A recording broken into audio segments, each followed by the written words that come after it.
Shalom, shalom, je crois par la grâce de Dieu que tu vas bien ce matin et que le Seigneur t'a fait beaucoup de bien durant cette semaine.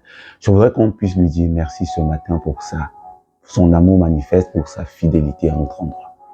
Père de grâce, nous sommes tellement reconnaissants pour ton grand amour manifesté à notre endroit. Nous ne méritons rien du tout, mais toi tu nous as fait grâce et tu demeures avec nous.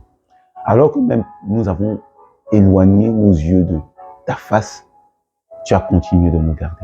Alors que nous avons même voulu nous éloigner de toi, tu es resté à nos côtés. Nous ne méritons rien du tout, mais toi, tu nous fais grâce et tu manifestes ton amour à notre endroit. Et nous sommes tellement reconnaissants et nous te disons merci. Merci pour ton amour manifeste, pour ton amour palpable dans nos vies. Nous sommes tellement reconnaissants et nous te rendons la gloire, Père, au nom puissant de Jésus. Amen. Amen, bien-aimé. Je suis content de te revoir ce matin et je te souhaite bienvenue sur cette plateforme où je te parle de communion avec la personne du Saint-Esprit. La personne la plus importante de ma vie et de ta vie, si tu as dit oui à Jésus comme Seigneur et Sauveur personnel de ta vie. Donc, comme je te l'ai dit, je te parle de communion avec la personne du Saint-Esprit. Mais comme je te l'ai déjà dit plusieurs fois, la personne la plus importante sur laquelle nous voulons fixer nos regards, c'est Jésus-Christ. C'est lui, en fait, le modèle parfait de communion. Celui qui a eu une communion parfaite avec la personne du Saint-Esprit. Et ce matin, nous voulons davantage focaliser notre attention sur lui. Sur lui qui était un modèle de perfection en matière de communion avec la personne du Saint-Esprit. Et je t'ai déjà dit, Dieu nous a donné Jésus. Il a envoyé Jésus sur la terre afin que Jésus soit le premier-né d'un grand nombre de frères, d'un grand nombre de sœurs. Donc, Dieu a semé son Fils unique, Jésus, pour moissonner des fils adoptifs que nous sommes, toi et moi. Désormais, nous devons vivre sur la terre comme Jésus a vécu sur la terre. La Bible nous dit dans 1 Jean 4, verset 17, que tel il est, tel nous sommes dans ce monde. Donc, tel Jésus a marché sur la terre, tel nous devons marcher sur la terre. Tel il a été profond, tel il a été un intime de Dieu sur la terre, tel nous devons des intimes de Dieu sur la terre. Nous devons des personnes, des hommes et des femmes qui ont une relation profonde, une relation intime avec leur Père Dieu. Amen. Donc ce matin, nous voulons fixer notre attention encore sur Jésus. Jésus, et en fait, nous allons plonger nos regards dans la parole, dans Jean 8, à partir du verset 1. Jean 8, à partir du verset 1. Et nous allons étudier notre exhortation du jour. Ne juge pas trop vite. Ne juge pas trop vite. Tu n'es pas obligé de te prononcer trop vite sur toutes les situations qu'on te présente. Prends le temps d'entendre la voix, prends le temps d'écouter le Saint-Esprit avant de te prononcer. Tu n'es pas obligé de parler trop vite, tu n'es pas obligé de donner ton avis trop vite, mais prends le temps d'écouter, d'entendre la voix du Saint-Esprit avant de te prononcer. La Bible nous dit dans Jean 8, à partir du verset 1, que Jésus, en fait, se rendit à la montagne des Oliviers. Jésus se rendit à la montagne des Oliviers. Et quand il se rendait à la montagne, chaque fois qu'il se rendait à la montagne, c'était justement pour passer du temps avec son Dieu, avec son Père, dans un tête-à-tête, dans un temps de face-à-face, dans un temps de communion avec son Père.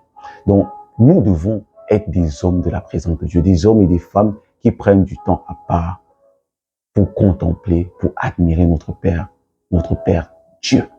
Amen. Et on nous dit justement qu'il se rendit. Mais dès le lendemain matin, il alla de nouveau dans le temple et tout le peuple vint, s'étant assis, et il les enseignait. Donc Jésus était dans le temple, il était en train d'enseigner. Et la Bible nous dit par la suite que des scribes et des pharisiens sont venus avec une femme surprise en flagrant délit d'adultère. En fait, ils sont venus et ils ont demandé à Jésus de dire quelque chose par rapport à la situation. Ils disent en fait, Moïse nous a dit ceci par rapport, la loi nous dit ceci, Moïse nous a dit ceci. Mais toi, Jésus, que dis-tu?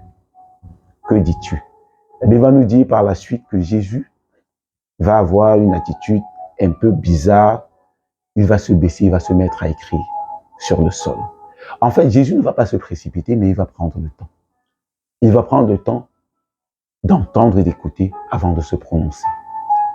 Pourquoi? Parce que s'il s'appuie sur ses émotions, c'est-à-dire qu'il était en train d'enseigner, et les scribes et les pharisiens viennent perturber l'enseignement, et commencent à demander de dire quelque chose par rapport à une situation qu'ils amènent, soit il va se laisser emporter par ses émotions, il va se laisser perturber par ses émotions et il va parler par sa chair, c'est-à-dire selon ses cinq sens, en se disant, bon, la femme a été surprise à flagrant délit d'adultère, donc probablement, voilà, il va se précipiter, il va parler. Mais Jésus ne va pas se laisser emporter par ses émotions. Il ne va pas se laisser emporter par sa chair, c'est-à-dire par ses cinq sens.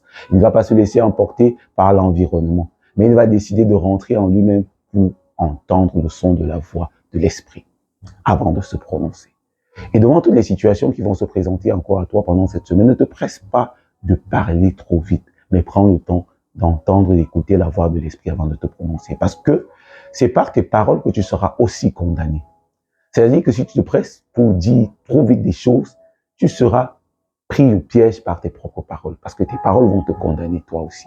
Donc ne te presse pas de parler, ne te presse pas de donner ton avis, mais prends le temps d'entendre le son de la voix de l'esprit avant de te prononcer, avant de parler.